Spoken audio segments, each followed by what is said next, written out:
Mantener a la iglesia operando dentro de los límites descritos en la ley siempre ha sido el desafío, ¿o no?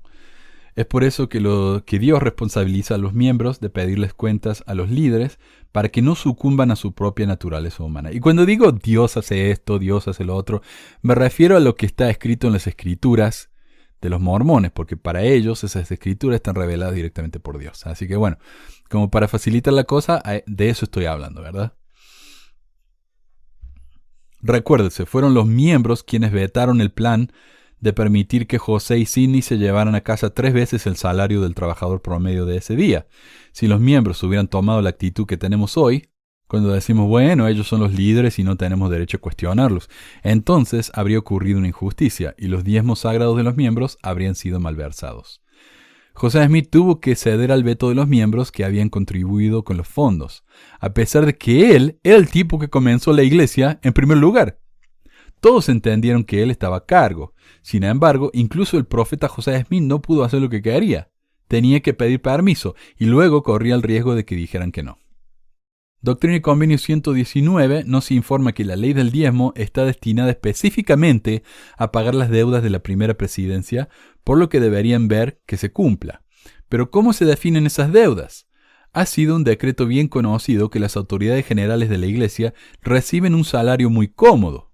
Bueno, ahora sabemos que es al menos $120,000 al año, o más del doble de lo que recibe un trabajador promedio, que es alrededor de unos $50,000 acá en Estados Unidos. Aunque la iglesia, como recordemos el discurso de Hinckley, se llama Preguntas y Respuestas ese discurso, en el que él dijo, sí, recibimos un estipendio, un subsidio de vida modesto. Como son quienes están cubriendo los costos de esas asignaciones, los pagadores de diezmo deben saber cuánto dinero realmente llega. Pero esa información está oculta para nosotros por los mismos hombres que reciben esos salarios, en violación directa de la palabra del Señor sobre el tema. Casi desde el principio de la iglesia, las autoridades generales se prestaban grandes cantidades de dinero del fondo del diezmo para su uso privado. Según lo informado por el profesor jubilado de historia de BYU, Thomas Alexander, para marzo de 1899, los préstamos pendientes totalizaban $115,000, muchos de los cuales, según una autoridad, nunca se pagarían en esta vida. O sea, hasta ese punto lo que vemos es que el diezmo actual, como se practica hoy en día, contradice la manera en que Doctrina y Convenio 119, la revelación que recibió José Smith específicamente sobre cómo pagar el diezmo y para qué usarlo, no coincide. Lo mismo que hablamos con la poligamia, la manera en que la doctrina, revelación de la poligamia y la manera en que fue practicada no coinciden para nada. La palabra de sabiduría, la manera en que fue revelada y la manera en que se practica hoy no coinciden para nada. De la misma manera, el diezmo sufrió el mismo destino.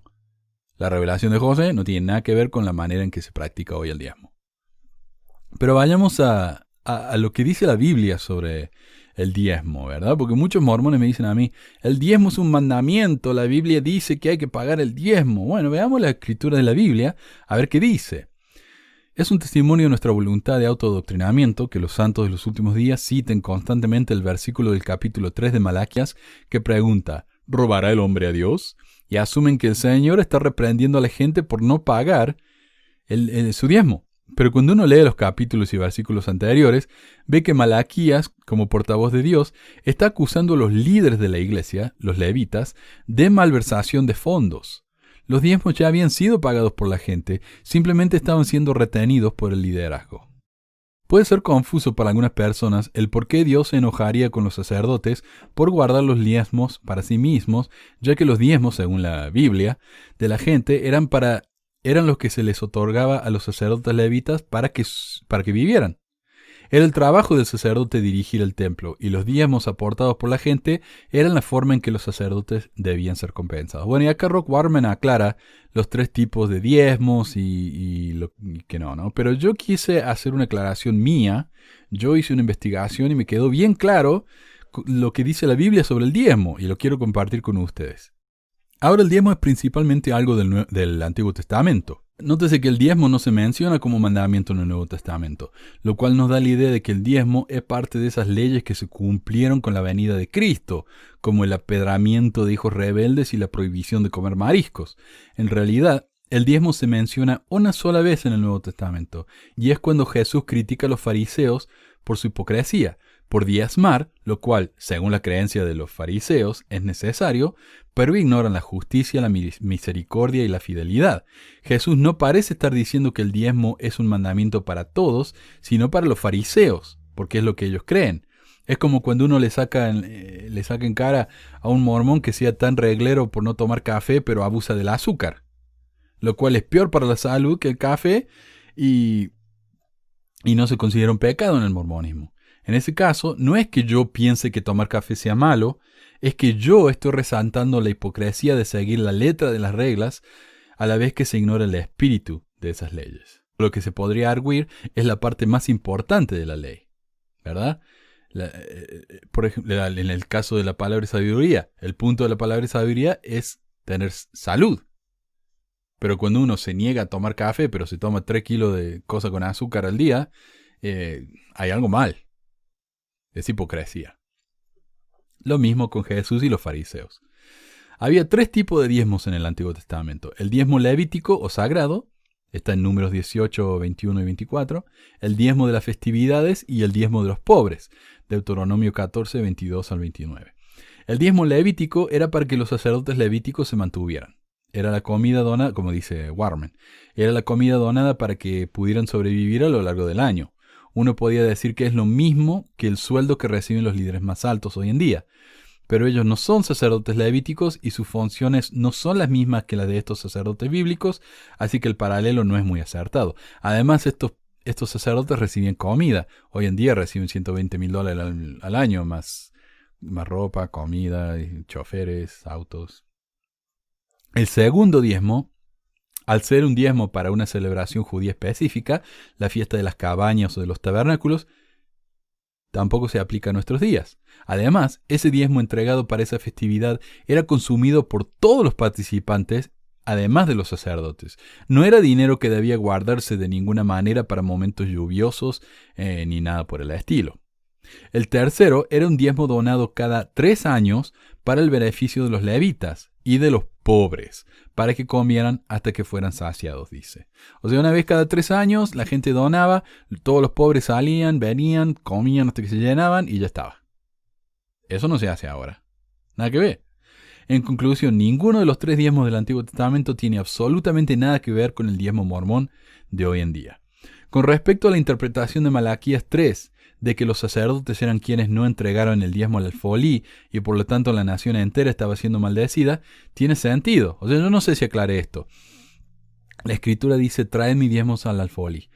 ¿A quién le está hablando? A los sacerdotes. Si uno lee el capítulo 1 y 2 de Malaquías, Dios está retándolo a los levitas los sacerdotes levitas porque están haciendo las cosas mal. Entonces, ¿por qué de repente en el versículo 3, en el capítulo 3, tiene que estar hablando de algo completamente diferente? Sigamos el hilo del tema del libro este. Está hablando de los sacerdotes. La gente pagó los diezmos y los sacerdotes levitas no lo están trayendo al alfolí. Se refiere al tercer diezmo, ¿verdad? El que es para los pobres. Se están quedando con todo. Entonces me van a decir, pero entonces ¿por qué la nación entera está siendo maldecida si lo que están haciendo los sacerdotes está mal? ¿Por qué no son nada más que los sacerdotes los que están siendo maldecidos? Porque el Dios del Antiguo Testamento es así. Y vamos a ver ejemplos. En español, por ejemplo, esta escritura de Malaquías dice, malditos sois con maldición porque vosotros, la nación toda, me habéis robado. Lo cual obviamente dice que la nación es quien no pagó sus diezmos, aunque da lugar a la interpretación. En la versión del rey Santiago, por su parte, dice, malditos sois con maldición la nación toda, porque vosotros me habéis robado. Entonces es muy diferente. La nación entera está siendo maldecida porque vosotros. ¿Quiénes vosotros? Los levitas. Según José Smith, hay errores en la traducción de la Biblia, y el hecho de que en 2 idiomas diferentes este mismo versículo puede interpretarse de maneras tan distintas, uno tiene que concederle la razón y admitir que una de las 2 traducciones está mal hecha. Y considerando el contexto de Malaquías, en el cual por los 2 capítulos previos el Señor está retando a los sacerdotes levitas, como dije, por estar haciendo mal las cosas, uno está más justificado en aceptar la interpretación de que, entre las cosas que estaban haciendo mal, estaba el hecho de que estaban guardando el diezmo para ellos mismos. Tal vez guardándolos en bonos de Wall Street o pagándose salarios que son el doble del sueldo promedio en Estados Unidos. Tal vez. Finalmente, no es antibíblico que una nación o un grupo entero sufra por las acciones de unas pocas personas. En este caso, la nación entera está siendo maldecida por lo que estaban haciendo un puñado de sacerdotes. Recordemos, por ejemplo, que Jonás solo casi ocasionó que el barco en el que trató de huir de los mandamientos de Dios, se hundiera en una terrible tormenta. Por lo que una sola persona trajo maldición a un grupo que no solo no era participante, ni siquiera estaban al tanto de sus acciones. En muchas otras ocasiones, Dios maldice a generaciones enteras por las acciones de una sola persona, como en el caso del Caín mormón, cuyos descendientes eran negros y no pudieron recibir el sacerdocio ni las ordenanzas del Salvador del templo por siglos. Pero continuemos. Una de las consecuencias, dice Warman, no intencionadas de dar demasiado de nuestra ganancia a la iglesia, es que después a menudo nos queda poco para darle al Señor. Pero espera, ¿no nos han enseñado siempre que este es el dinero del Señor? Cuando uno paga el diezmo, se lo está dando al Señor. Es posible que alguien nos haya enseñado eso, pero Dios no nos lo enseñó. Bueno, Warman dice Dios, yo diría, las Escrituras no dicen eso. En ninguna parte de la ley del diezmo hay alguna sugerencia de que al construir un templo o sentar las bases de Sion o pagar las deudas de la primera presidencia, estamos devolviendo ese dinero al Señor. La ley no se refiere al dinero o a la propiedad como si se le perteneciera al Señor, sino que está destinado a pagar los gastos de la iglesia. Y otra aclaración mía, a los mormones les gusta decir que cuando uno dice algo vergonzoso de la iglesia, está ofendiendo a Dios, como si Dios y la iglesia fueran la misma cosa. Pero como dijera el Elder Pullman, antes de que los de arriba le hicieran editar y regrabar su discurso allá en 1984, ni siquiera el Evangelio y la iglesia son la misma cosa, mucho menos Dios o Jesús y la iglesia. Lo siento, mormones, pero pensar eso, siguiendo la lógica bíblica, es idolatría. Y dice Warman, si uno quiere dar directamente al Señor, las Escrituras nos dicen en varios lugares cómo hacerlo. Porque tuve hambre y me disteis de comer, tuve sed y me disteis de beber, fui forastero y me recogisteis, estuve desnudo y me cubristeis, enfermo y me visitasteis, en la cárcel y vinisteis a mí. De cierto os digo que en cuanto lo hicisteis a uno de estos mis hermanos más pequeños, a mí lo hicisteis. Pagar un diezmo en apoyo de la iglesia tiene su lugar, dice Warman, pero es más importante que dar una ofrenda al Señor. Solo hay una forma de dar directamente al Señor, y eso es demostrando compasión por nuestros hermanos y hermanas menos afortunados. Una simple lectura de la ley en la sección 119 nos muestra que el cuidado de los pobres y los necesitados nunca fue el propósito del diezmo en primer lugar. Además de la pequeña donación que el Señor requiere que diezmemos para el apoyo de la administración de la iglesia, todavía estamos obligados a ofrecer una ofrenda generosa a los pobres. Pero ¿con cuánta frecuencia se nos exhorta desde el púlpito que recordemos de dar dinero al pobre? Nunca. El propósito original de un ajuste de diezmos, y por si no saben, un ajuste de diezmos es lo que uno tiene que hacer al final del año. Se junta con el obispo imprime una hoja con todo lo que pagamos ese año y nos dice, ¿este es un diezmo completo? Nosotros le decimos sí o no. Si es no, entonces le decimos cuánto le debemos y le pagamos ahí o nos da un plan en cuota para que paguemos y nos pongamos al día. El propósito original de un ajuste de diezmo se puede encontrar en esa palabra ajuste.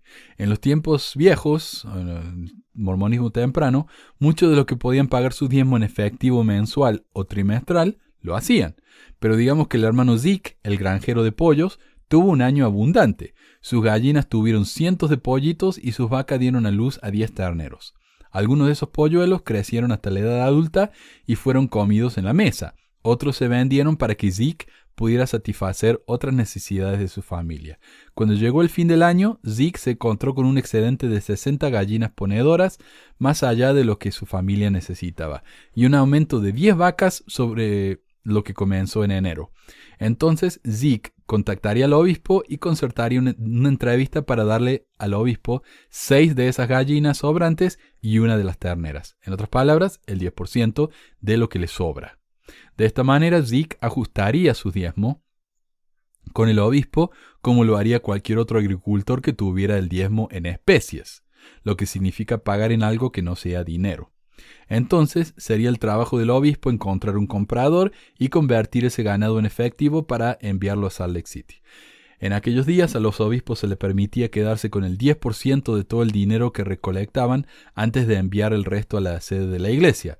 Era justo, ya que encontrar compradores y vendedores de cultivos y ganado podría ser un esfuerzo que llevara mucho tiempo. Algunas personas, como los agricultores y ganaderos, tienen un aumento o una disminución en sus fortunas cada año. Pero, ¿qué pasa con la persona promedio que trabaja por un salario fijo?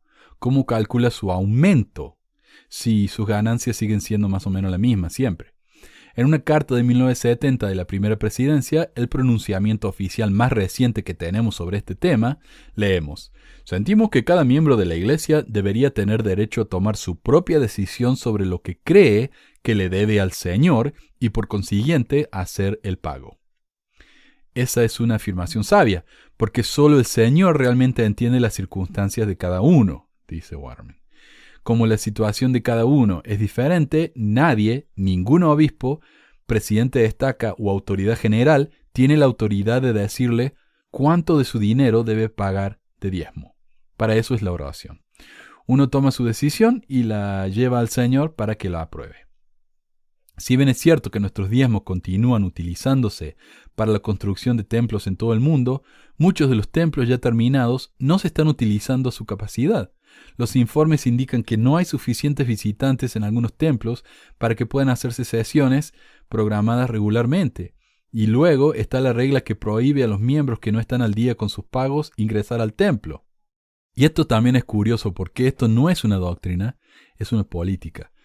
Como diría Waterman, es un capricho expresado por John Taylor que se transformó a lo largo de las décadas en una regla férrea.